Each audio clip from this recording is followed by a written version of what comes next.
there are really, at this particular moment in time, two sort of visions of America and about social change that are at war with one another.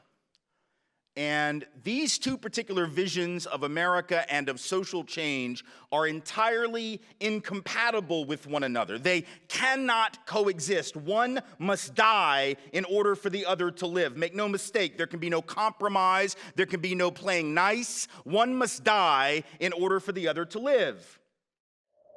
The same religion that's capable of hideous acts of destruction can also be capable of moments of healing, of restoration, and of hope.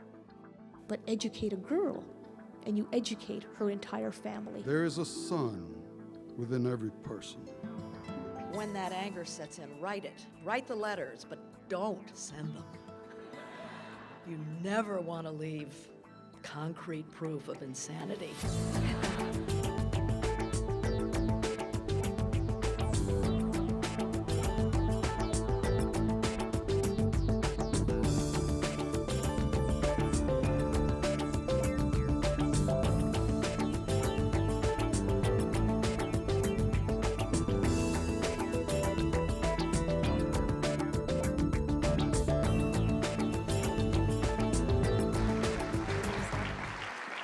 Good evening and welcome to An Evening with Tim Wise. I would like to thank Melissa Bartlemy, Aaron Jones, and Samantha Sanchez for organizing tonight's program, and wonderful opening remarks, too, from the three of them. So let's give them a round of applause.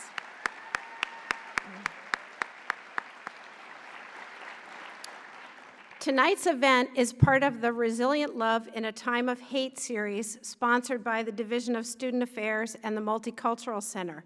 I'm very appreciative of Professor George Lipsitz and Multicultural Center Director Zavini Khan-Marcus for envisioning this series of programs with me. The Resilient Love in a Time of Hate series is a year's worth of programming intended to create dialogue on campus about community, democracy, identity, and inclusion. This week, Immigrant Awareness Week activities are a part of the series, in addition to tonight's program. There's a faculty and staff Undocu-Ally workshop tomorrow at 2 in the Flying A studio of the UCEN. Fabiana Rodriguez's lecture last night is also a part of the series and was terrific. Other upcoming events include a residency with Quetzal, the Chicanx rock group, from February 22nd to 24th. So keep on the lookout for other events in this series, Resilient Love in a Time of Hate. Tonight, we are so pleased to have author, activist, and public intellectual Tim Wise on campus to talk about his anti-racist work. There's been a lot of discussion recently about white people entering the public dialogue about race as if it's a new concern. Wise's resume makes clear that he has been doing this work for a long time. Tim Wise is the author of 7 books, including his acclaimed memoir, White Like Me, Reflections on Race from a Privileged Son, as well as Dear White America, Letter to a New Minority, and his most recent book, Under the Affluence, Shaming the Poor, Praising the Rich, and Sacrificing the Future of America. There will be a book signing after tonight's presentation. Mr. Wise is also a public speaker who is in demand across the United States and internationally and intellectually, speaking to schools, corporations, government officials, law enforcement, and medical professionals about dismantling racism. He has been featured in a number of documentaries, including the 2011 documentary Vocabulary of Change, where he appears in dialogue with Angela Davis discussing connections between race, class, gender, sexuality, and militarism. Wise was interviewed for a video exhibition on race relations in the newly opened Museum of African American History and Culture in Washington, D.C. Tim Wise graduated from Tulane University and received anti-racism training from the People's Institute for Survival and Beyond in New Orleans. We are lucky to have him here at UCSB in this moment when the operations of white privilege are so clearly exposed in the American political landscape, and when the work that white folks need to do with each other is so urgent. Mr. Wise, welcome to UC Santa Barbara.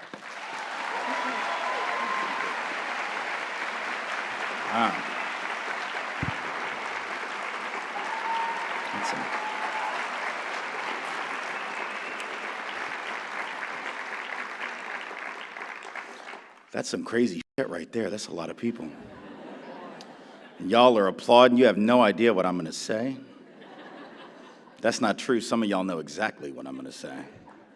That's why you came. All right, well, we'll see what happens. First of all, I want to thank all the folks who made this possible. We put this together sort of relatively last minute, couple of weeks, and I really appreciate all the effort that went into making that possible. I want to thank the folks who are here from Surge, showing up for racial justice, who are, as they are in 120 different chapters around this country, working every day to try to engage white folks on these issues of race and trying to figure out how those of us called white in this country can work in solidarity and allyship, real allyship, not just the word, but the deed with people of color. And that's the work we need to do. So for all those white folks who I've been white a really long time, I know. I know the handshake, I know the code words, right? We don't really have code words, folks of color, just so you know, but we might as well. Those of us who are white and often ask, what can we do? What do we do now? How do we help? There's no more excuse for not knowing the answer to that question, or at least not knowing where to look for the answer to that question, because there are folks all around this country in the last 3 years who have been engaging that question, and I want to thank those folks from Surge who are here to do that. Couple of things. First of all, I'm really glad you're here. Like I said, it's a great audience, a big crowd, and there's an overflow room. They're still working on making sure it's set up and everyone in there can hear the event as well. I hope, and not just hope, I really sort of insist, if you get nothing else out of this talk, and I'm going to be here a minute, so you're going to get more, but if you get nothing else out of it, I hope you will learn the importance of not just coming to hear me and other white folks, particularly white males, particularly white, straight, and cisgendered males, and college-educated, upper-middle-class males speak about these issues. I hope you heard some of the other events, right, that are going to be happening, and there are events on this campus and in the community all the time that happen where folks of color engage these issues, where women of all colors engage these issues, where LGBTQ folks engage these issues, where working-class folks try to engage these issues. And I hope, I really sort of insist that the only way we're going to build a movement for real liberation is when a crowd like this will show up, not just for the white, straight, upper middle class, cisgendered male, but for all of those folks of color who do the work every single day in this community, on this campus, and all around this country, and without whose work I and other white folks who do the work wouldn't have a thing to say. So please make sure that you come to their events and that you listen to their wisdom. Because even though I've got some stuff to say and I intend to say it, and I intend to say it relatively well, so hang out. It's going to be good, There are a lot of other folks who say a lot of really important things, and they say them every bit as well or better, and sadly, they get ignored. So here we are.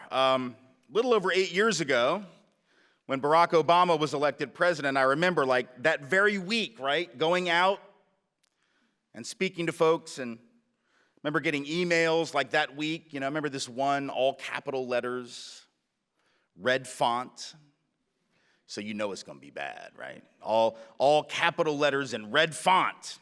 The person is angry, and they're trying to let you know that they're angry, so the guy's like, ha, ha, ha, ha. Okay, first of all, it's like 6 in the morning. Stop with the ha, ha, ha, right? It's too early for that, right? And he says, you're going to have to get a new hustle, because, that's what this is when you're in America. It's always a hustle when you fight white supremacy. That's a great way to get rich and famous and powerful. Speaking up against white supremacy is a hell of a plot. That's a great conspiracy, right? You're going to have to get a new hustle, he said, because now that a black man has been elected president, how could racism possibly be a problem? Yeah, well, a little over 8 years later, I guess we're over that now. We have other problems, right? So here we are, trying to make sense of things, I suppose, and I want to suggest to you a couple of things before we really get into the substance of the remarks, right? One is this isn't just an ideological or philosophical or political debate we're having. There are really, at this particular moment in time, two sort of visions of America and about social change that are at war with one another. And these two particular visions of America and of social change are entirely incompatible with one another. They cannot coexist. One must die in order for the other to live. Make no mistake, there can be no compromise, there can be no playing nice. One must die in order for the other to live. And the two theories of America and social change are basically this. Number one, the sort of great man theory of America and social change, right? Which is a very long-standing theory, this idea that we have problems and along comes some great individual, usually a dude, right? Who's gonna solve all of our problems, right? You just elect the right person, you hire the right person, you have the right person in charge of stuff, and things get changed. And that's a very long-standing theory, right? It's actually what we learned, to be honest with you, it's what we were taught, probably going back to like 8th grade American history, because if you think about how we learned history, it was always a collection of quote-unquote great men, right? It was about great generals who fought wars and won certain battles. It was about great founding fathers who created this wonderful country, blah, blah, blah. It was about great entrepreneurs and industrialists who built the economy, right? That's how we learned it. It wasn't a collective history, it was an individual history. Into that historical framework and theory walks a man like Donald Trump, who was all about that mentality, right? Someone who comes in and says, I alone, his words, not mine, I alone can solve the problems of our country. I alone can fix the economy. I alone can defeat ISIS. I alone can handle this problem and that problem and this problem and that problem. So when he says that stuff, it's not like he came up with that, right? Anyone who thinks Donald Trump has had an original thought at any point in his life has paid no attention either to his life or the history of the country that you live in, right? He's simply playing into a mentality that's very common, right? This idea that change is done by great individuals who seize the moment, right? That America has crises and problems, and some person comes along and fixes them, which is inherently a disempowering narrative, isn't it? It's one that says, you don't have to do anything. All you have to do is put your faith in the power of a leader, allow your will to become his will to become your will. It's an inherently anti-democratic, small d, inherently authoritarian, inherently fascist mentality. And there's another theory of America and another theory of social change, and that theory lives in a building that is literally 2 blocks from the new home of Donald Trump. It resides in the Museum of African American History and Culture, which if you have not had the opportunity to visit it, you should take the time, make the effort, and go. Because in that building, 2 blocks roughly, long blocks, but still, from Donald Trump's new home, where he will spend at least a little time when he's not locked away in Trump Tower or Mar-a-Lago. In that building, one sees the alternative version of America, and most certainly the alternative version of change in a social context, because what does that building tell us? It tells us about a nation that is about pain amid promise, and promise amid pain. It tells of a country where all of the change that has come has been the result of the collective efforts of committed people waiting on no man, on no great leader to solve their problems. When you walk through that museum, you begin to see how change really happens. It does not come from the top, it comes from the bottom.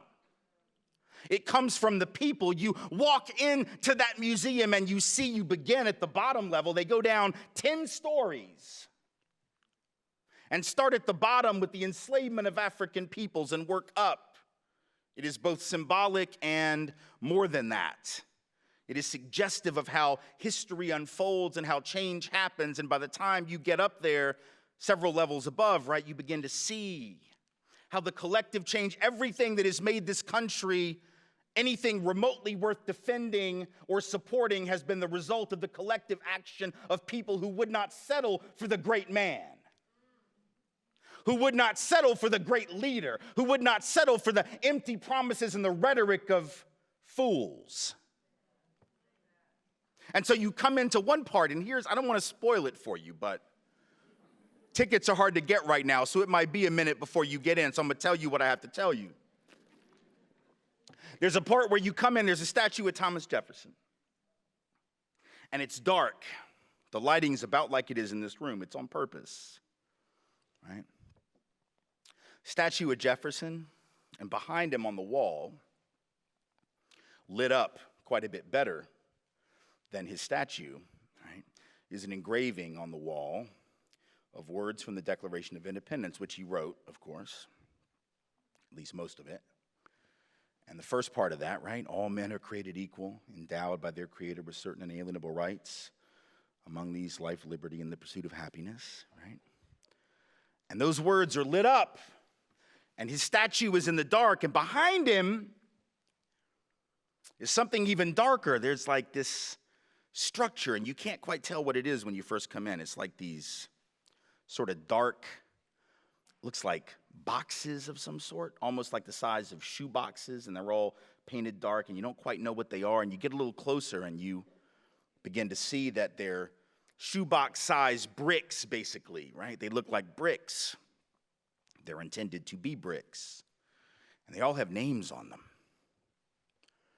And you get a little closer, and you look at what the names are, and if you don't figure it out within a few seconds, the docents will be happy to tell you what the names and the bricks represent if you haven't figured it out already, right? And all of those bricks, hundreds of them, represent the human beings owned by the man who wrote those words, that all men are created equal, endowed by their Creator with certain inalienable rights. So you see, truth and justice doesn't come from the great man, because that man, whom we consider quite great in our American history, owned hundreds of other human beings, violated his own principles. The only reason we're here today is because black folks believed his words more than he believed his words. Know that.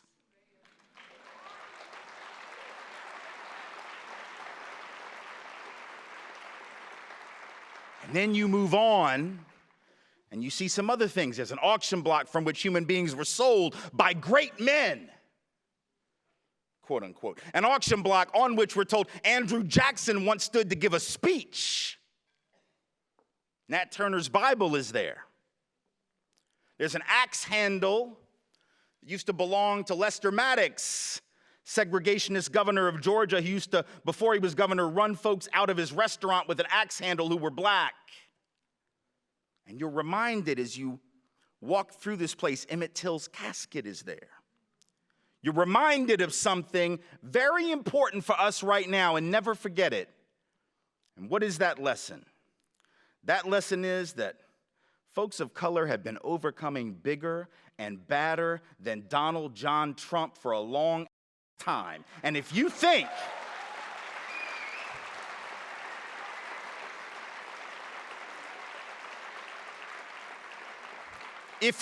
for even 1 minute that this thing is done, if you think for even 1 minute that folks of color are going to fold when they didn't fold for Bull Connor, when they didn't fold for Jim Clark on the Edmund Pettus Bridge in Selma, when they didn't fold when Martin and Malcolm and Medgar were murdered, when they didn't fold when Fannie Lou Hamer was beaten in the jail in Ruleville, I promise you, you have not studied this country's history and you do not know black and brown people. So this thing right here,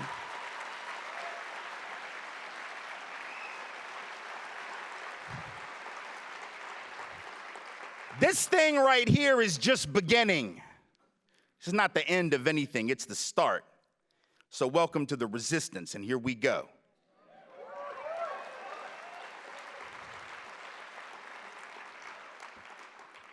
So what does this mean in real terms? See, here's the thing. This is what concerns me.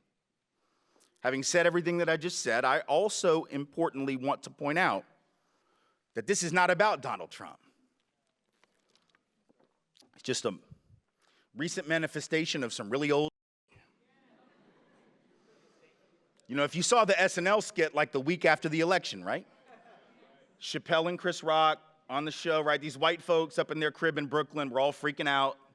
They're like, how could this happen? My God, how are people this racist? And see, the two black folks were like, really, y'all are shocked by this? Like, this was like, we just call this Monday, you know, this is. People of color weren't really shocked. That's not to say that people of color aren't upset now. There's a difference between being surprised that it happened and shocked. Maybe folks didn't think it was going to happen, but that doesn't mean that you were like, oh my God, how is this possible, right? You know, like, things happen, right? And so we got to understand that even though some of this stuff is new in the sense of maybe the level of extremity or the level of danger that we're looking at right now because of some historic circumstances, some of this stuff is really old. Like the struggle right now isn't really that different than the struggle 6 months ago. It's not really that different than the struggle a year ago or 3 years ago or 5 years ago. The struggle for police accountability, it's not any different. It may be harder, right, with an administration that is not going to investigate police unaccountability the same way, that's not going to attempt to hold police accountable for the things that they do nearly as much even as the last one. The last one didn't do enough either. But these folks probably not going to do it. So that's a problem, but the struggle is the same. You understand? Even if the ability to find allies in high places is less, that doesn't change the struggle itself. We still make the same arguments. We still mobilize in the same way. And so if unarmed black folks are 3 times more likely than unarmed white folks to be shot, and that is a fact nationwide, then the struggle is the struggle, whether Donald Trump is president or not, right?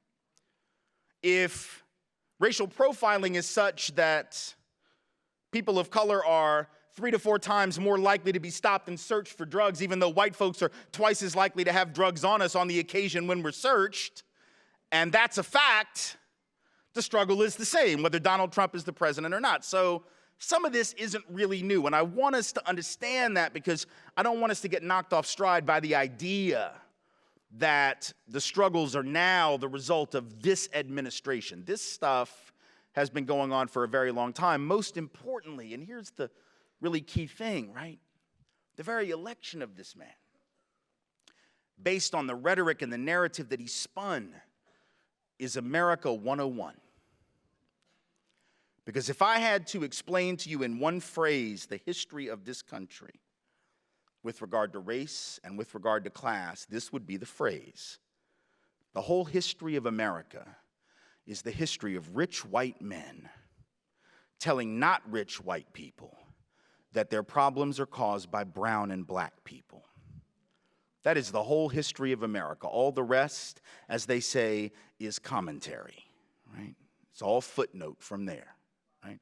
The whole history of America is rich white men, or at least men who say they're rich. Now, we don't really know, do we? We don't really know. He inherited, not even inherited, took over a $237 million real estate empire from his daddy, but likes you to believe he is a self-made man. All right. Give me $237 million worth of assets, and I will probably become rich too. Doesn't take a lot of skill, would take a hell of a lot of skill to lose all that dough. So I'm not sure we need to applaud the man for that, but whatever. He says he's rich, and for the sake of my argument, I'm just going to give it to him because it helps my history lesson. So we'll stick with it. Rich white men telling not rich white people that their problems are brown people. That goes back 400 years. All right? Go back to the 1600s. What do we see in the colonies of what would become the United States? We see rich white people who are not even called, first of all, they're not called white yet, because we hadn't created that yet, right? We hadn't thought of that. See, that was some other stuff. We came up with that. We hadn't thought of that yet. There were some rich European people who owned all the land, and among them were what? African enslaved folks and European peasants, many of them indentured servants, right? Just one level above enslavement themselves. And they outnumbered the rich dramatically. In some places, 5 to 1, 10 to 1. Other places, 2 to 1, but always outnumbered the rich. The rich were always a very small percentage. Just like right now, the top 1/10 of 1% of Americans owns the same amount of stuff as the bottom 90%. Wealth inequality is not really new. It's been the legacy of America. It might be more extreme right now than it's been in the contemporary period, but at the outset of the colonies, that was normative. So you had this handful of rich folks from Europe facing poor Europeans and African enslaved folks and indigenous peoples whose land they were seeking to conquer. And they began to realize something. They were like, holy hell, like this is not going to work forever. Like at some point, these folks are going to figure out that this is sort of for them. Like they're going to want to take our stuff, right? Because they're going to realize we're hurting all of them, not just enslaved African folk and indigenous folk, but even these poor European folks. So what do we do? What do we do? What do we do? We got to come up with something, man. We got to have some kind of a game that we can run on them. What's the game? We got a game. We came up with a game. The game was called The White Race. Right? This game was called, let's create this new fictional thing. We're going to call all these European people white people. Now, you know that's like not real, right? You think that Europeans thought of themselves as one big happy family? This is what's so funny about these white nationalists that are coming out of the woodwork in the wake of the Trump campaign. They act like whiteness has some historical pedigree. The hell, you think Europeans loved each other? Man, we spent most of our time trying to kill each other. The English hated the Irish hated the English. Northern Italians didn't even think that Southern Italians were Italians. Germans hated everybody. And the world felt the same way about them.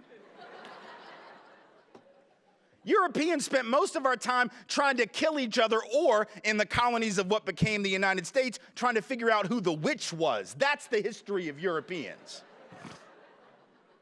You're a witch. Well, you're a warlock. Well, we're gonna burn you at the stake for not worshiping our Lord the right way. That's sort of what we did, right? So the idea that we were one big team called white people is absurd. Whiteness became a concept created for one reason only, and that was to succor poor, working class, immiserated, peasant Europeans into believing that they actually were on the same team as rich people. So if you tell them, oh, well, you know, you're white now. Oh, yeah, I know. Wow. We've been kicking your ass forever, but now we're going to put you on the slave patrol. Oh, yeah. We're going to give you a horse and a badge and a gun, and let you keep those black people in line for us, right? And these working class white folks on the slave patrol, the ancient precursor, if you will, to modern policing, right? Working class folks, see, because the police ain't rich and neither were the folks on the slave patrol. It was who rich people hired to protect their from everybody else. So you get these poor white folks, put them on a horse to control enslaved people to do what? To ask for their papers when you see them out. Let me see your papers. Let me see your identification. Who do you belong to? Ultimate stop and frisk, 16 and 1700 style. Racial profiling, 16 and 1700 style, right? Prove that you belong in this community. Show me that you're legitimately in this community. Prop 187, 1600 and 1700 style. Anti-immigration, 1600 and 1700 style. And it was poor and working class white folks that got pulled into that because what it made them feel like they're part of the team. Oh, I'm on the team now. I'm white now. For real, because these other white folks, they don't love you. They would starve you. They did back in the old country, but now they gave you a taste of power. They gave you what W.E.B. Du Bois called what? The psychological wage of whiteness. Right? And that won't pay your bills. But it'll make you feel better. It puffs you up, right? It's like, I may not have much, but at least I'm not black. I may not have much, but at least I'm not indigenous. I may not have much, but at least I'm not Mexican when we jack half of their country in a war of aggression that we started. I know that's not. I know that's not what they taught you in 8th grade, but that's how that actually went down. You may not have much, but at least you're not Chinese brought to work on the railroads and build them from dusk to dawn and dawn to dusk to build the transcontinental economy of this country. So you may not have much, but at least you're better than them, see? And so you create that mentality. You divide and conquer working class coalitions. You give European people just a little bit of taste of power and say, those are your enemy. And then that works for generations. And then we come up to the Civil War era, right? And it's still working, right? My folks from the South, I'm from the South, lived in the South all my life. And the only difference between those of us from the South and the rest of y'all is we know that our stinks, see? For real, like, those of us in the South who are white, we know we have an issue. White folks in California, not always clear on that, so y'all need to get clear.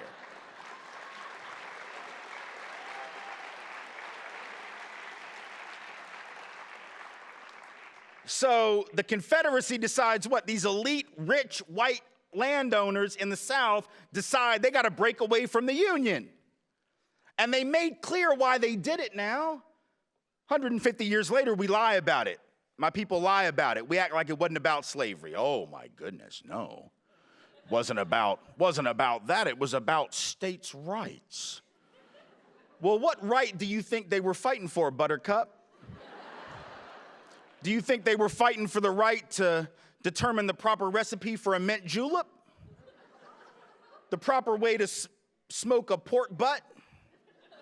No, they were fighting for one right only, the right to own other human beings and to extend ownership into those newly conquered territories to the west as a result of that illegal war with Mexico, et cetera. So, had nothing to do with states' rights in the abstract. The Confederate leaders said so at the time. They said, Alexander Stephens, vice president of the Confederacy, the cornerstone of this new government is the idea, the great truth, that the Negro is not the equal of the white man. That's what he said. He didn't talk about trade policy. He didn't talk about tariffs. He didn't try to lard it up with a bunch of bullshit. He just said straight up it was white supremacy because they weren't ashamed at the time. Now we've reinvented history, act like that's not it. But at the time, they were clear. Now here's the trick, though. Here's the trick. This is where it gets crazy, because when you got a bunch of rich folks that are saying, we need to go to war to protect our property interest in human beings, but now we're not going to fight.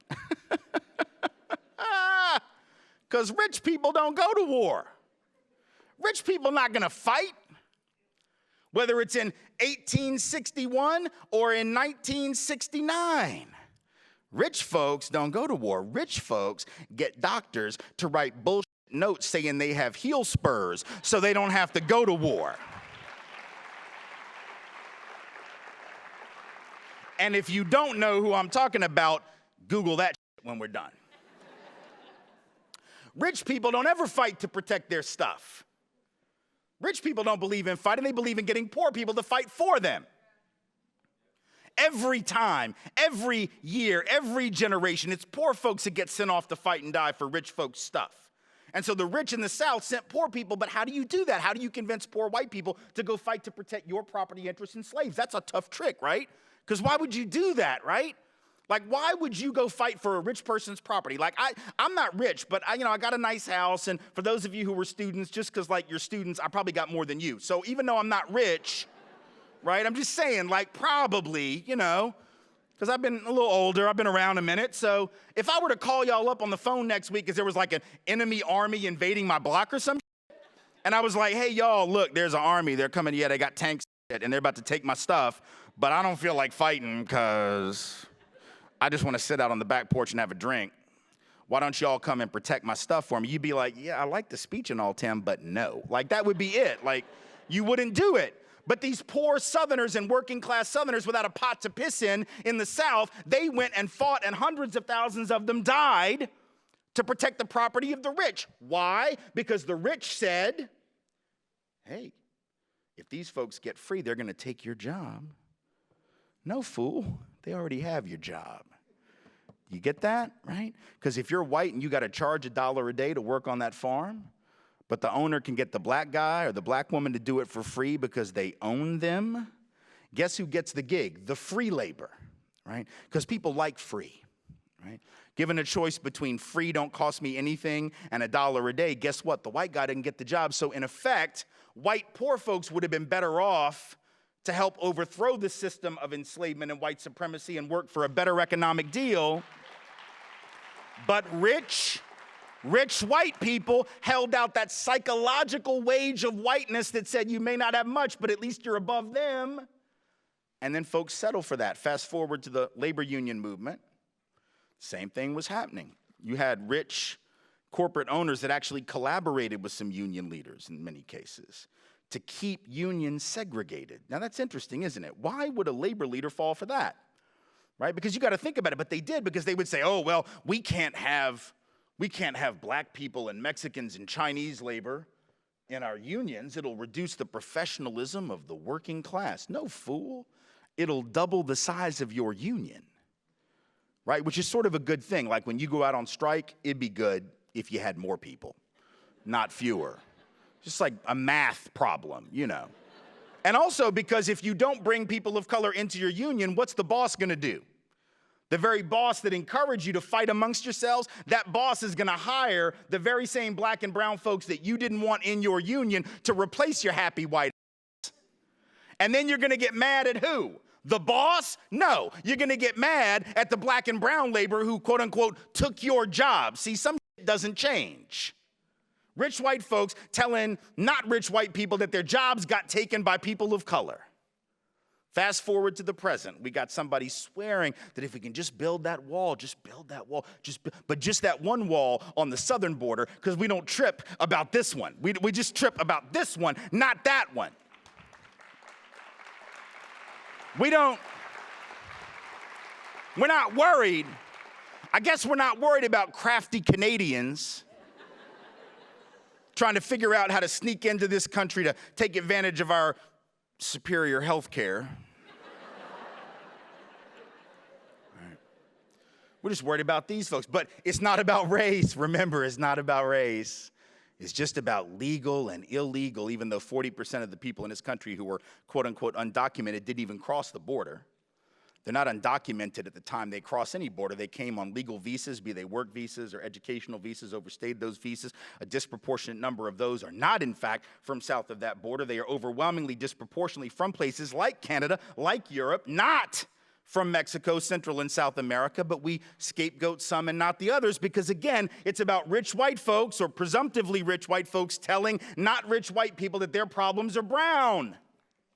It has nothing to do with facts, and by the way, the idea that if you build a wall, jobs are coming back, for real? Does anybody understand economics at all? Do you actually think that, like, the nation's capitalists are sitting around just waiting? They're like, holy shit, I hope they don't figure out that they could just build a wall. Do you actually think the capitalists are like, we've got them, we've been screwing them for years, we haven't been paying them right, we've been, not giving them benefits, but if they build that wall, we're gonna have to give them all a raise. Really? Do you think that's how it works? You build a wall and then all of a sudden the jobs come back? No, the wall doesn't stop capital from moving. Neither does a tweet, by the way. An angry tweet doesn't actually cause a company to change its plans. If you think that an angry tweet makes a multinational corporation decide, oh, holy hell, well, he's mad at me on Twitter, so I guess we'll just keep the jobs here. You know nothing about economics at all, right? A tweet's not gonna change, neither is a wall gonna change capital mobilization. Capital's always gonna be free to cross borders. Goods are always gonna be free to cross borders in search of the highest price, capital in search of the highest return. The only thing a wall does is chain labor to its country of origin. And if you have a policy that chains labor to its country of origin but allows capital to move wherever the hell it wants, so I can still move my company south of the border, I can still move to Sri Lanka to take advantage of less labor protection, environmental protection, et cetera, all you've done is tilt the game against labor permanently, and not just labor south of the border, but labor north of the border as well. Labor in this country would be far better off to have more folks here who were fighting for justice, who were fighting for better wages, who were fighting for better benefits, not something like a wall or a deportation policy that would limit the ability of those folks to mobilize for radical change. That is not a pro-worker policy, but it is very much in keeping with the mentality that says to those non-rich white folks, your problems are those people. And as long as we can keep folks thinking that, we're not dealing with the real problems. As long as we can keep people focused on that. See, that's the divide and conquer mentality that has existed for generations. There is nothing new about it, and we've been falling for it for hundreds of years to our own detriment. So we have to be prepared to actually deal with that. What does that mean? What does it mean to not know that history? See, it's not just a history lesson, right? It also helps to explain what's going on right now. History, sometimes we don't get why it's relevant. We sit in classes learning history and we think like, why do I need to know this stuff? And I understand, because a lot of times it's taught in a very sterile kind of way, and sort of boring way, and it's like, why do I need to know this, right? Why is this important? Why can't we just ignore this? Well, a lot of reasons why you can't. Just as one little point, because, you know, white folks, we love to do this, right? White folks, particularly around race, we like to say things like, why can't black people just get over it? Like, slavery was a long time ago, all right? Why can't they just move on? Well, this is sort of precious coming from people who set off fireworks every July 4th, because that's some old shit too, right?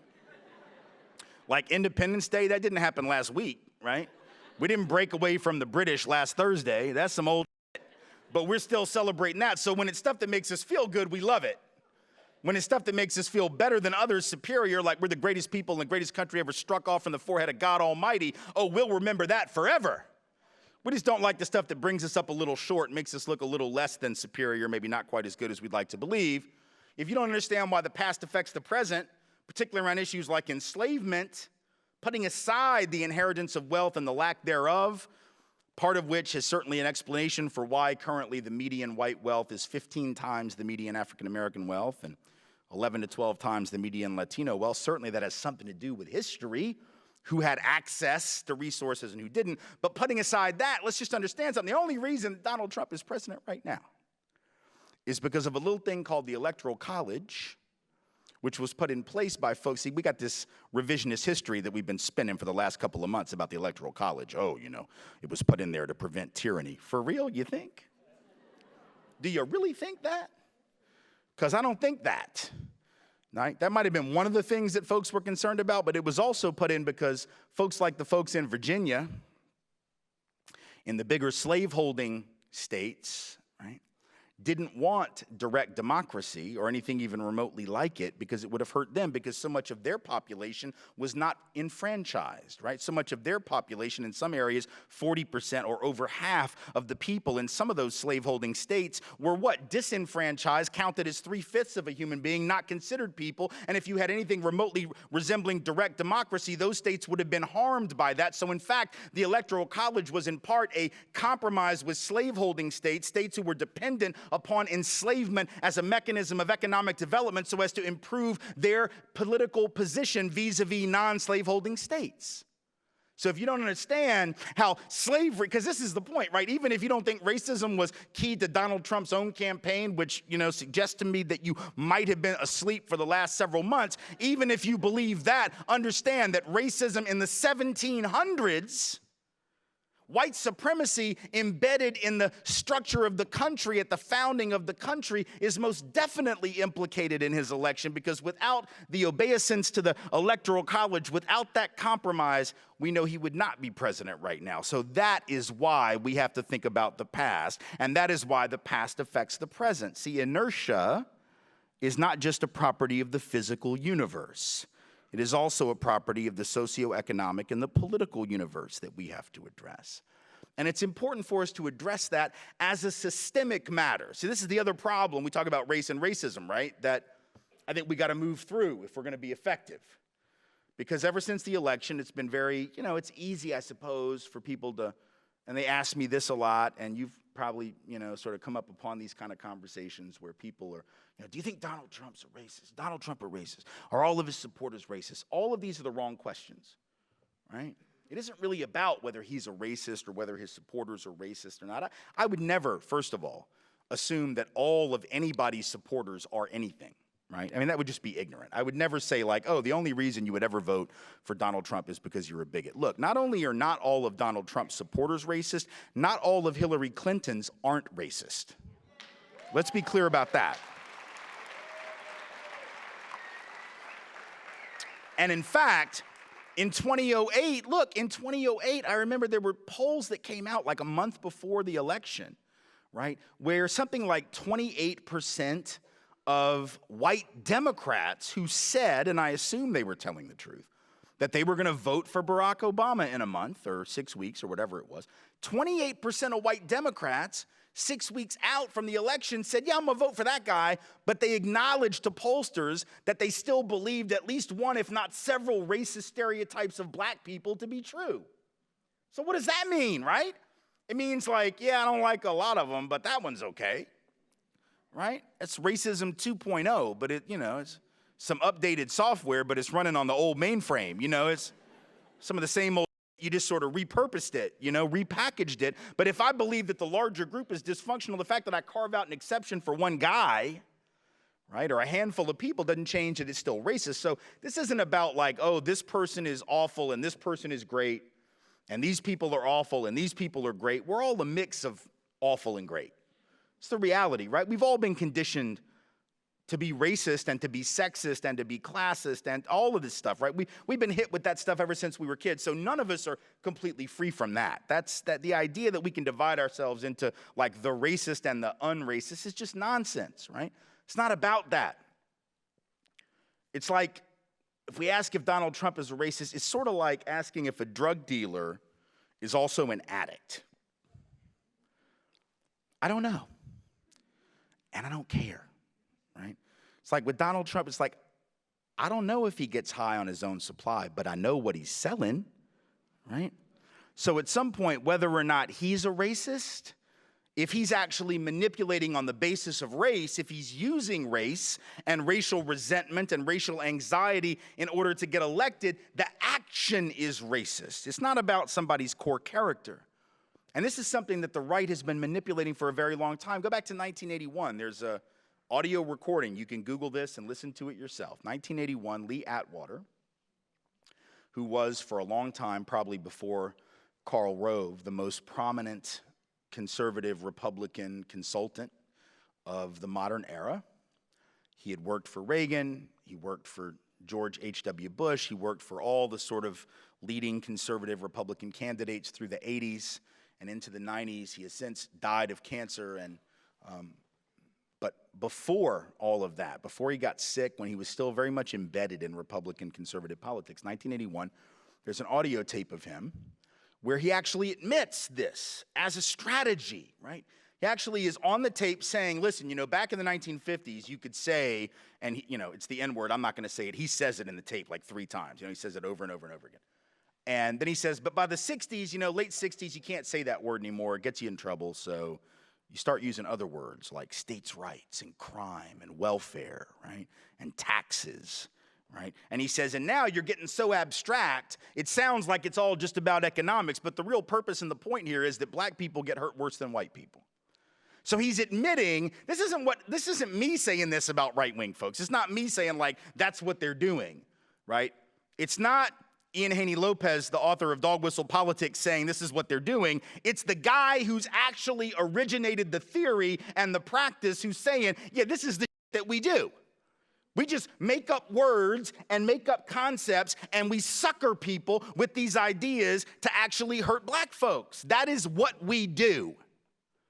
Now, Lee Atwater apologized for some of that before he died. Other folks have not. They keep doing it, right? And so when Donald Trump gets up and says, now see, the difference, right, is that like, there's a difference because Atwater was all about the dog whistle and Trump is like about the bullhorn, right? Like the dog whistle is you use coded language, but Trump was just like, screw it, Mexicans are rapists, right?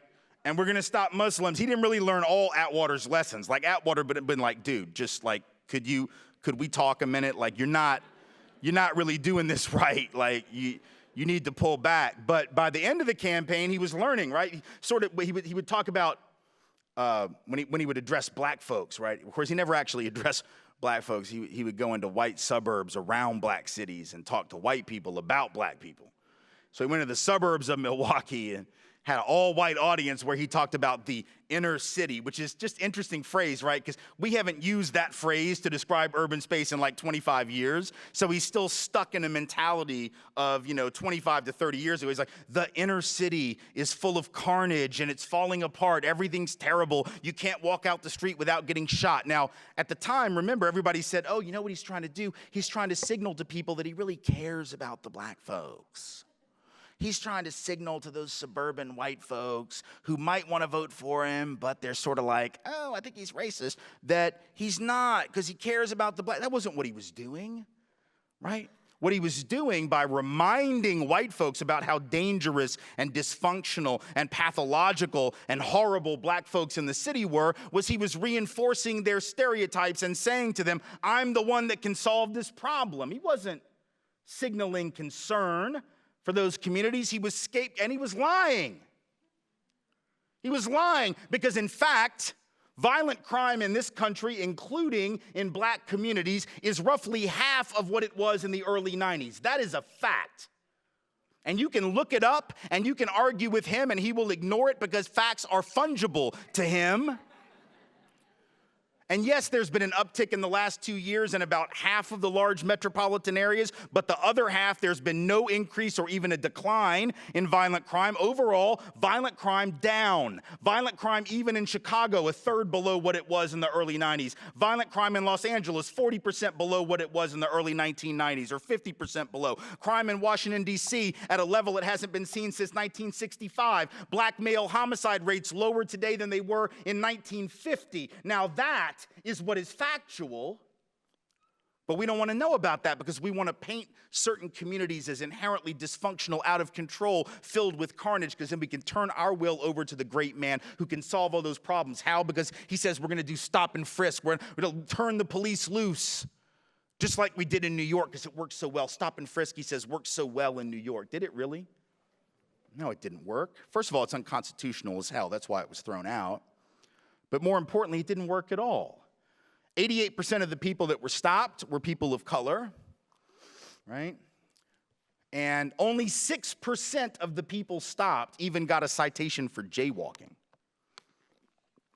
right? 94% of the time, they hadn't done anything. 6% of the time, they got a citation for something, usually a very minor offense. Half of those got thrown out in court because there wasn't enough evidence to sustain the charge. So ultimately, 97% of the people stopped, and we're talking millions of people over a 14, 15-year period. Hadn't done anything. But Donald Trump says it worked fabulously. Now, that fabulous is too big a word. He said it worked wonderfully. It was awesome. It was amazing. It was great. It was fantastic. It was the best. I mean, there's a thesaurus. It has other words. I'm sure there's one in the Oval Office. Right?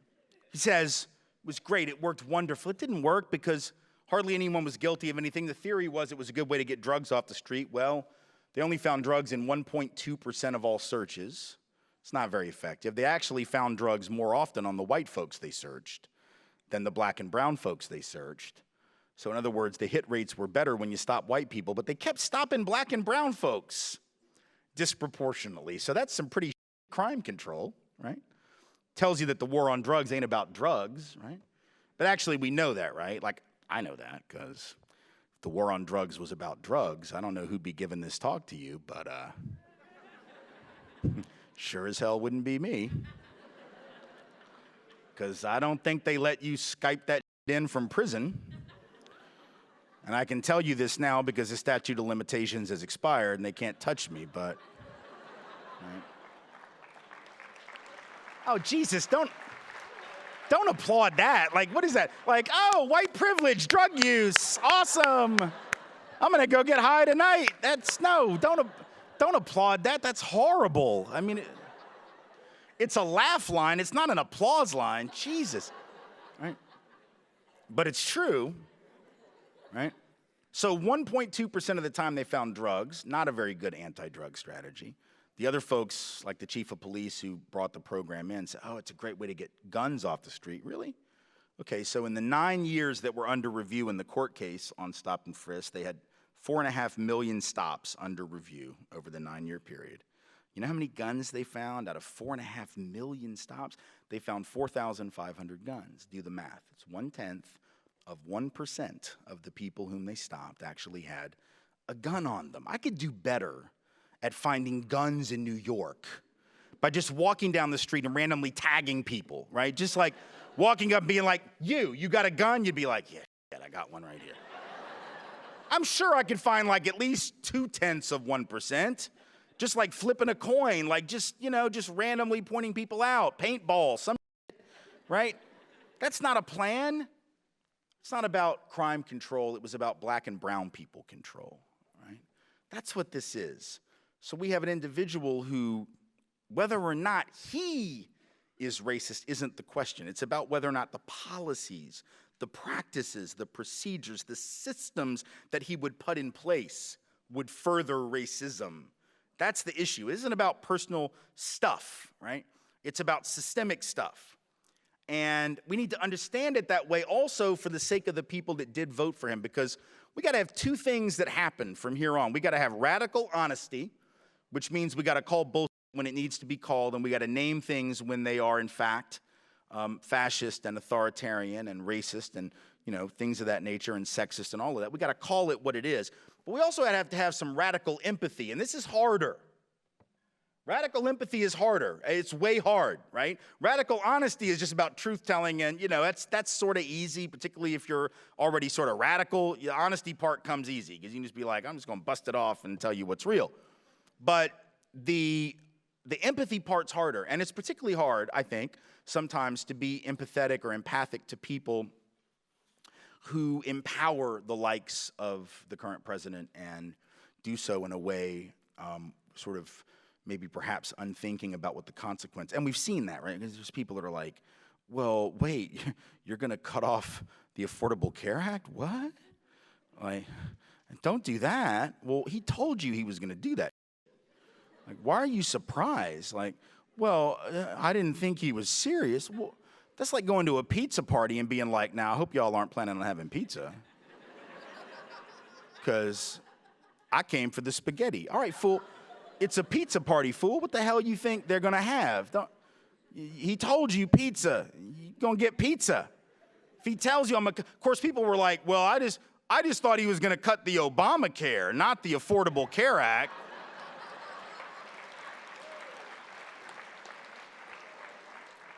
Just the Obama part, just the part where they make me Muslim and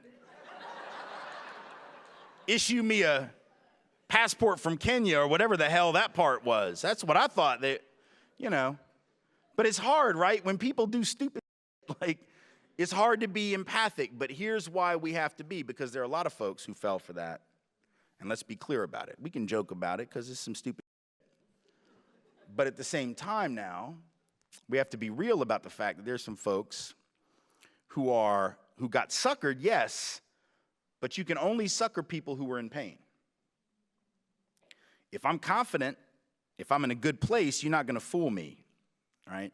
If those peasants back in the 1700s hadn't been struggling and suffering, they couldn't have been fooled that way.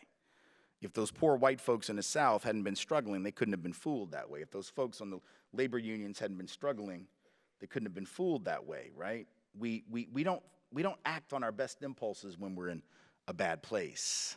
So if you've seen all these reports the last couple of, about 6 months to a year, right, about the opioid crisis, right, the heroin crisis and over-the-counter opioid addiction crisis in white America, right, in rural areas, small towns, yes. And there's actually a correlation between the level of opioid addiction and the vote for Trump. There's actually been interesting maps that have been created that show that the areas with the greatest levels of opioid addiction were some of the biggest support for Donald Trump. I don't think that's a coincidence. And I'm not trying to be snarky and say like they're all high and that's why they did it. That's not what I mean. That's not what I mean, right? What I mean is this. What is an opioid? What is it? It's something you take to block pain, right? You take heroin and it blocks pain receptors. You take oxy and it blocks pain receptors. That's what opiates do. Donald Trump is a walking, talking, breathing opioid for millions of white folks. So he comes along and says, you elect me, I'll block your pain receptors, right? You elect me and I'll take your pain away, see? And so folks who may not actually do actual opiates, right, look at him and he becomes this sort of embodiment of pain blockage. Now, here's the thing. If you're in pain and the pain is real and you're misdiagnosing the source of your pain, does that mean that I don't attend to your pain, or does it mean that I try to help you figure out the actual source of it? If I have a pain in my side and I decide to consult Dr. Google, which is never a good idea, by the way. Dr. Google will have you thinking you're going to be dead by the morning, let's be honest. If I have a pain in my side and I consult Dr. Google and I determine that I have cancer, I might be a fool. I'm likely to be wrong, but that doesn't mean that I'm not in pain. My pain needs attending to. I just need a better diagnosis. And so we got to figure out a way to demand accountability from those who empower racism at the same time that we have radical empathy that says your pain is real, but somebody is lying to you. And they've been lying to all of us for a very long time, you see? Because here's the thing that really strikes me. You know, after this election, people said the people that didn't want to attribute it to race, what was their argument? Their argument was, oh, you know, it's not race, it's economic anxiety. People are struggling, they're out of work in these coal towns in Appalachia or in the Rust Belt, Ohio, Pennsylvania, Wisconsin, and Michigan, right? And on one hand, you know, the economic anxiety and the struggle of people in those places is real. I'm not gonna deny that, man. We haven't fully come out of the recession yet. Yeah, the jobs are starting to come back, but you know, the reality is that on average, they're paying about 20% less in the jobs that were lost during the recession. That's a fact. And the inequality of income and wealth is really not changed in the last 8 years. In some regards, it's gotten worse. Not the fault of the administration, but they didn't do enough to stop it. So there's some real struggle. There's real pain happening all over the country. So I'm not diminishing that at all. But it's interesting, isn't it, that we want to attribute his rise to economic anxiety, because it can't just be that.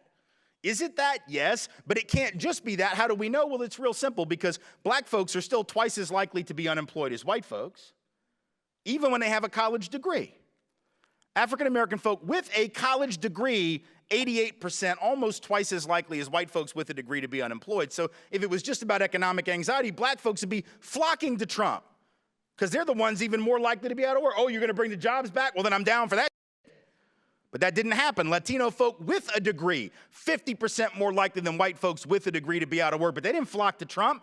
Asian Americans with a degree, 25% more likely than white folks with a degree to be unemployed, but they didn't flock to Trump. Our indigenous brothers and sisters with a degree, 2/3 more likely than white folks with a degree to be unemployed, they did not flock to him. So the idea that it's just economic anxiety in the abstract cannot possibly be true, because the folks who were the most anxious happen to be the very folks who did not vote for him. So there's something else going on. What is it? Well, it's very simple. See, the difference between those folks of color and those white folks is that some folks already knew the system was a joke, and some people didn't. And here's what I mean by that. A couple years ago, there was a survey. It found that the most optimistic racial group in America in terms of the future and their opportunities were black people, and the most pessimistic were white people. Now think about that. Like, can you help me with this?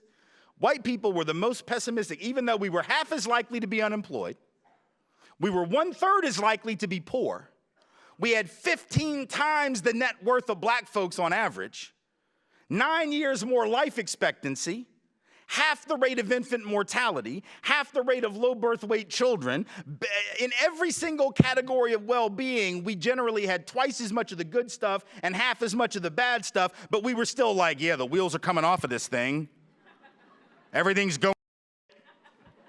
And black folks who had twice as much of the bad stuff, half as much of the good stuff, were like, looking up. Now, how is it possible that the group that is in far better shape is so pessimistic? See, there's only one way to look at that, and that is that was all happening right around the recession when that poll was taken. And even though people of color were hurt even worse by the recession than white folks, lost a greater percentage of their wealth, more likely to be laid off, lose their jobs, et cetera. But there's an extent to which, if you're black or brown in America, you already know, don't you? You already know that this system wasn't set up for you, that you can't assume anything, that working hard and trying hard and playing by the rules doesn't necessarily guarantee you a damn thing. The difference is white America, and particularly white men, have been sold that our whole lives. The idea that if we just play by the rules and work hard, the old saying in coal country and in the Appalachian areas and in the Rust Belt was what? As long as you're strong and have a strong back and can lift things, you'll always have a job. So you have a lot of these white working class folks that my daddy was a coal miner, his daddy was a coal miner, his daddy was a coal miner, his daddy was a coal miner, I'm a coal miner, and I want my son to be a coal miner, damn it. And he ought to be able to be that. Putting aside what it means to just assume the entitlement, right, that like, well, surely we're going to always have jobs, right? Even if they're jobs that give us black lung and kill us by the time we're 55 years old. The idea that I'm entitled, that my kids are entitled to that level of security. How many black and brown folks in this room ever had the assumption that you could just assume you could walk into a job just because your daddy had one, or your mama had one, or somebody in your family had one? No person of color has had the luxury of ever believing that, but these folks did, and then all of a sudden the economy shifted under their feet like wet sand, and they don't know what to do with it, because the reality of having relative advantage, I don't mean a lot of privilege because these are struggling folks. I don't mean economic privilege. I don't mean class privilege, right? But the privilege of being able to take for granted that your identity as a white person would always mean that if you played by the rules and worked hard, things would work out, was a setup. And those folks at the top weren't ready to actually confront the world in which they live. Black and brown folks already knew. Black and brown folks knew by the time they were 11 that it was a hustle. Right? But if you're a member of the dominant group, you don't realize that. So in a way, privilege was a setup, right? It was a way of saying to you that you'll never have to actually worry about this. And James Baldwin said something about this many years ago. He said that individual who has to snatch his humanity out of the fires of human cruelty that rage to destroy it learns something about himself in the process that no school and no church can teach. He gains a sense of his own authority, and that is unshakable because he has to look beneath the words. He has to read between the lines, can take nothing for granted. That individual who is constantly surviving the worst that life can bring ceases to be afraid of what life can bring. See, people of color are not afraid. And as a result of not being afraid, they face whatever is thrown their way. But if you're a member of the dominant group and you've never had to face that uncertainty because you were told that that uncertainty was not for you, that uncertainty was for those people over there on that side of town, those people over there across that border, those people over there who didn't work as hard, you see. And then all of a sudden you discover that this economy wasn't set up for your ass either. It was set up for a handful of people at the top that don't love you, that don't care about you, that just want for themselves. They'll just wall themselves off in gated communities and take care of their own stuff and not really care about any of us out there in the larger world. Once you discover that, what do you do with it? I had a guy write to me an email a couple years ago. He made this point very clear, right? He writes to me. He was out of work for 26 weeks. His name is Jeremy. He's like 40 years old. He says, tell me about my privilege. What privilege do I have? I've been out of work. I had to cash out my kids' college fund, sell everything I own. And it was a perfectly fair question. And I said, look, man, I don't know what to tell you. I'm really sorry about your situation because that's got to be horrible, being out of work for that long and being afraid about what's going to happen to your family. I wish I could help you. I wish I knew somebody in your industry. You sound like a good guy. Unfortunately, I don't know anyone that I could connect you to. And I said, but I am really sympathetic to your situation, and I think it's really a damn shame that anybody is facing 26 weeks of unemployment without certainty about what they're going to do to pay for their health care or take care of their kids' education or pay their mortgage or whatever. I don't think that should happen.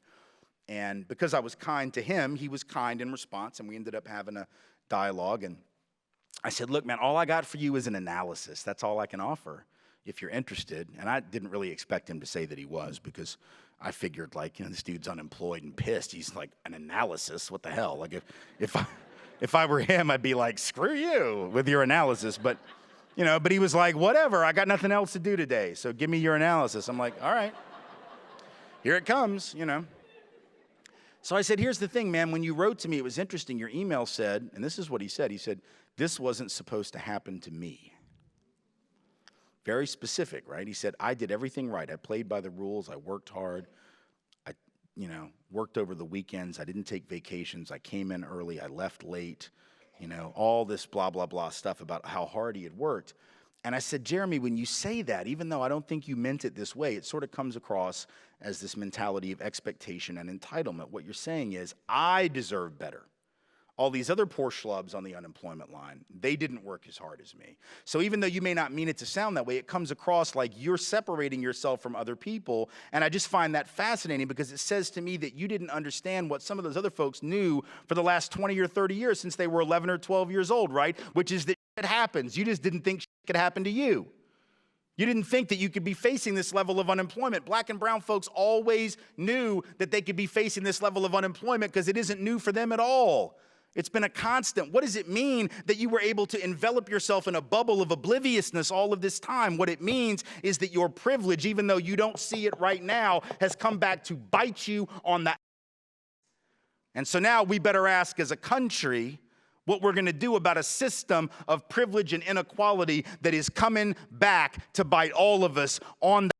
It is biting us right now. It is time that we bite back. Thank you all for being here. I appreciate your time and attention. Thank you.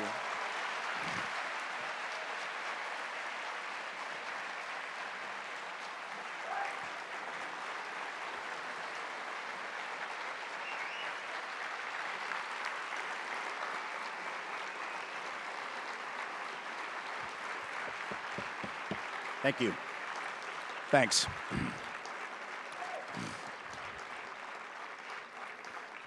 Thank you. So I'm gonna do a few questions and half an hour roughly of those, and then I have some books we can sell you. You know, I'm like a salesman. I'm like, yeah, if you'd like a book, yeah, I got some books, or not, you know, whatever. But we'll just do the Q&A for now. Try not to be nervous about this question. Okay, so thank you for your talk. Bet. I hail from Appalachia, Pennsylvania, where fracking is hell and where domestic violence is insane. So, but this question is actually coming from a couple of great black writers that I would like to acknowledge. Sure. Elsewhere, you have criticized what you see as the reductionist tendencies within class-centered analysis for political organization, for example, Marxism. This is some of your earlier writings that I'm talking about. In some of these arguments, you suggest that socialism trends white. But in her recent book, From Black Lives Matter to Black Liberation, published in 2016 by Haymarket Books, Keeanga-Yamahtta Taylor asks you directly, how did socialism go from being the biggest threat to federal government, as is called the Revolutionary Socialist Black Panthers, to being perceived as white and marginal to the struggles of people of color?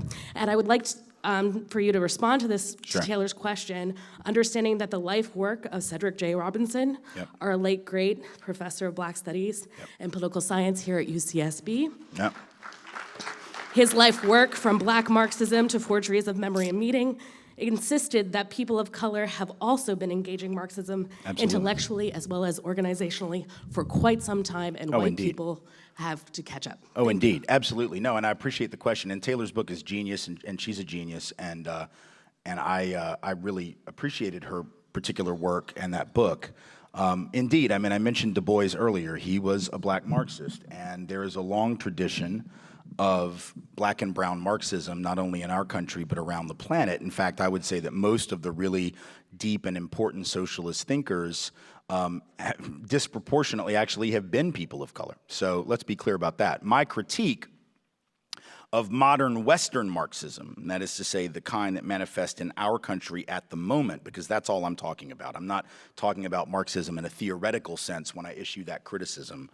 I'm talking about the way that I have heard Marxism engaged by a disproportionately white, class-centered audience and analysis is highly problematic because, first of all, I don't believe that those individuals, at least in my experience, typically bring in the wisdom of folks like the ones you mentioned or others that I could mention and that we know about who indeed are Marxist scholars and socialist scholars of color. And I think that their arguments are reductionist. Those folks that you mentioned and those that I mentioned, Du Bois and others, they were not reductionist. They understood the inherent, interconnection between capitalism and white supremacy. But when you read the work of white Marxists who sadly, because of white supremacy, define the sort of modern Marxist canon within the United States, you don't hear that piece. What I hear is people saying, the real issue is class, not race. Race is just a national oppression issue, but the real issue is class. That's not legitimate Marxist analysis, and it's certainly not what Du Bois would have said. It's not what Taylor believes. It's not what, as far as I can gather, any socialist of color believes, but it's what I hear. And my argument about it, look, my economics is basically Marxist, but the difference that I have with people who make those arguments is that their assumption, as far as I can tell, in the conversations I've had with them is, if we really want to get rid of racism, we just have to get rid of capitalism. We just need to focus on getting rid of capitalism, and then racism will go away. As if somehow the only seedbed of white supremacy is the class system.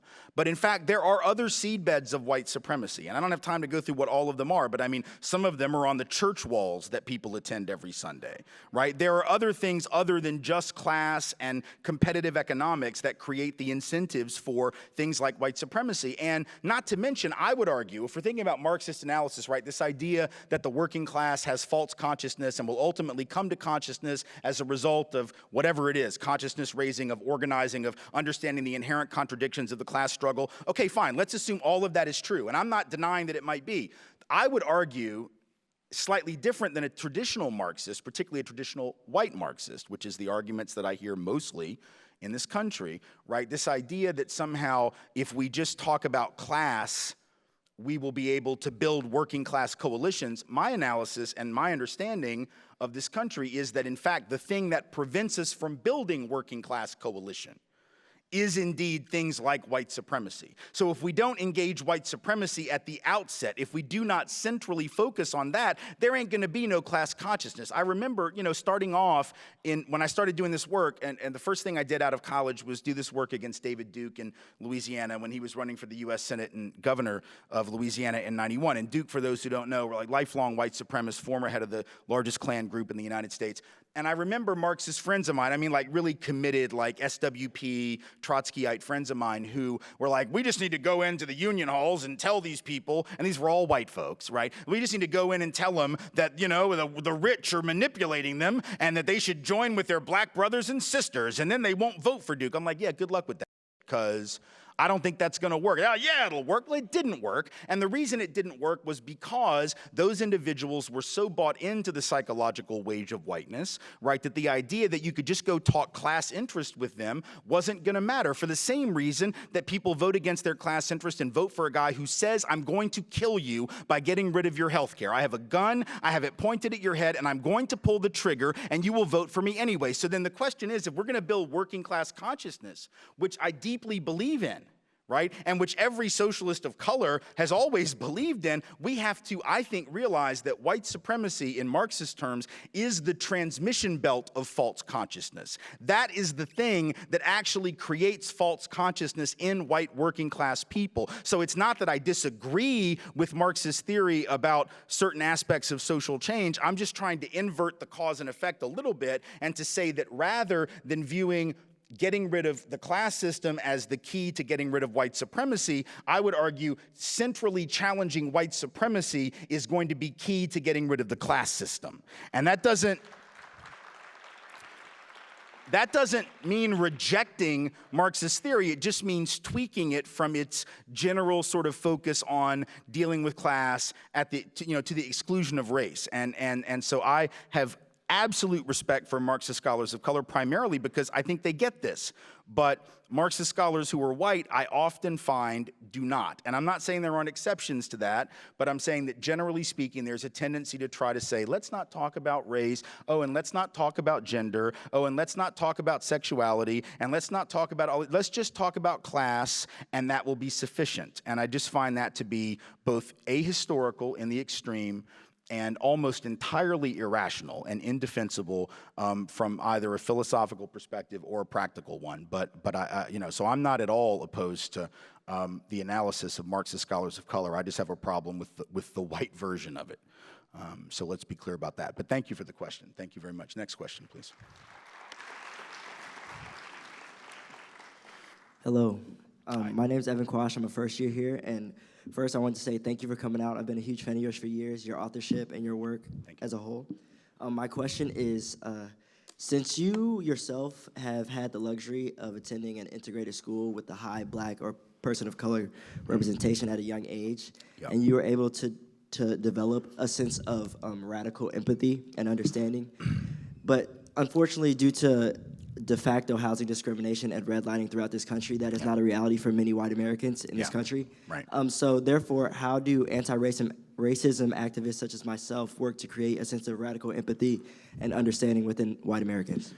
No, I think it's a good question, because for those who don't know the backstory, it was easier in a way for me. I had a lot of things going for me other than just the white male part, which was big enough. But I mean, just even the right? I mean, like, that's the obvious part. But with regard to your question, I did have this sort of really different white experience. I went to preschool at a historically black college, and so from the earliest years, my peer group was, mostly black folks, and the teachers that I was around, the administrators were, the authority figures were mostly, women of color. And so definitely growing up in that context and then going to integrated schools in Nashville right after DSEG had started, at which point they were, 38, 40% kids of color, certainly made a difference. And you're right, most people don't have that. I think what we can do in the absence of that, and let's be honest, that alone isn't enough. I mean, that helped, but I went to school with a lot of other white folks, and they ain't doing this, So it's not like every white person that grew up in those schools, like, Dr. Pello, who is a friend of mine, who's here at this institution, we went to schools together. He'll tell you, there are not a lot of white folks, even though they went to those schools and know him, and they're not doing this work. So that's not an automatic anything, right? But it certainly helps. For those who don't have that, there are other things that we can do. And I think some of those things we can do more now than we ever could because of the growth of alternative media and the growth of the web and social media and different ways of communicating.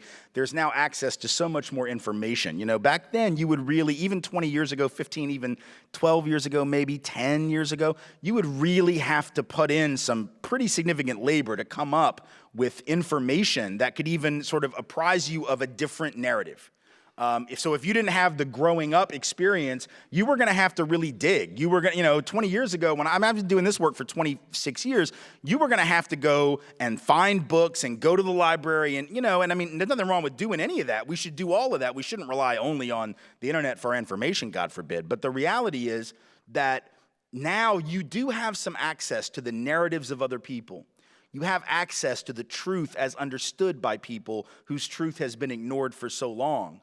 And so whereas I was a little kid learning to respect black authority at 3 at Tennessee State University in a preschool program, I mean, but we can still learn that, even if it's at 18, even if it's at 28, even if it's at 38, by immersing ourselves in the narratives of other people, and in starting with what seems like maybe a radical assumption, but it's really a very basic one. Because really, if you think about it, what was it that I was taught as a kid? I was taught, in effect, without being taught didactically. It's not like anybody sat me down and said it, but when you're 3 and your teachers are black women and most of your peers are black kids, what you're being taught indirectly is to assume that other people know their reality better than you do. Right? I mean, that's sort of the implicit lesson is they are the authorities on their lives, and they are just as good an authority about things as anyone else, and you should respect their authority. So the problem is most people haven't had that experience, and then we start questioning black authority and brown authority, and we question other people's sense of reality. So all I would ask us to do, even if you've never had the benefit of that experience that I had as a kid, which maybe primed me to have a slightly different take, is to just ask yourself the fundamental question: who is most likely to know their own, right? Like, that's some basic stuff. Like, who is most likely to know what their life is like? Is it more likely that a person of color knows what they actually experience, or is it more likely that a white person knows what they experience? Is it more likely, when we're thinking about something like misogyny and rape culture, is it really dudes who know more about that? Or is it women who know more about that? Like, if we're talking about ableism, is it really like able-bodied people who don't have to think about that at all, who actually know more about it, or is it people who have disabilities? It just strikes me as sort of obvious when you ask the question, right, that people tend to know more about their own life than you know about their life. That's what I was learning at 3. And even if you didn't learn it at 3, all you got to do is ask the question. Sadly, we don't do that. And so it ends up being like the Matrix, right? And so it's like, you got people that are, by virtue of being members of the dominant group, are on the blue pill all the damn time. Like, been on the blue pill with the IV drip since they came out their mama's womb and don't even know they're on it, right? And people of color who are on the red pill because they gotta be are walking around like, you see the racism? And we're like, racism? What racism? I'm on the blue pill.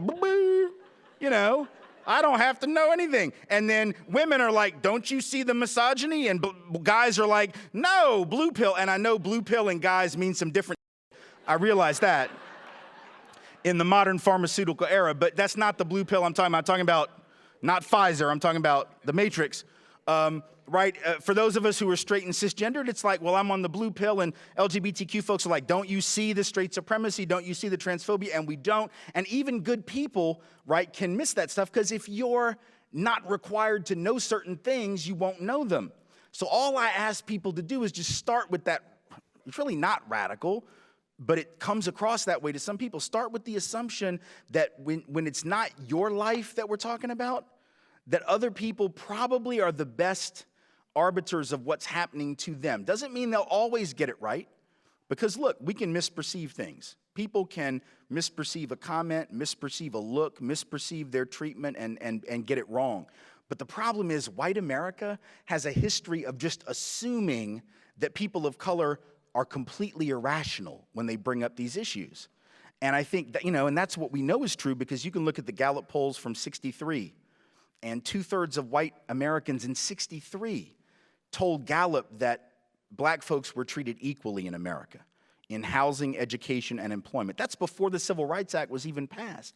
What does that tell us, right? It tells us that even at a time when it was blatant, white folks were so blue-pilled that they didn't see what was going on, even though they were mostly good people, right? These are mostly decent people, but they're just like, yeah, I don't see it. And no one ever just simply stopped to ask them, like, do you really believe that you know someone else's life better than they do? Now, some people probably would have said, yes, I absolutely believe that. But here we are at 2017, and I think just, if you just think about it for a minute, right, it strikes me as obvious. And here's the thing, like, everyone in this room probably has an identity where you're not the dominant group, right?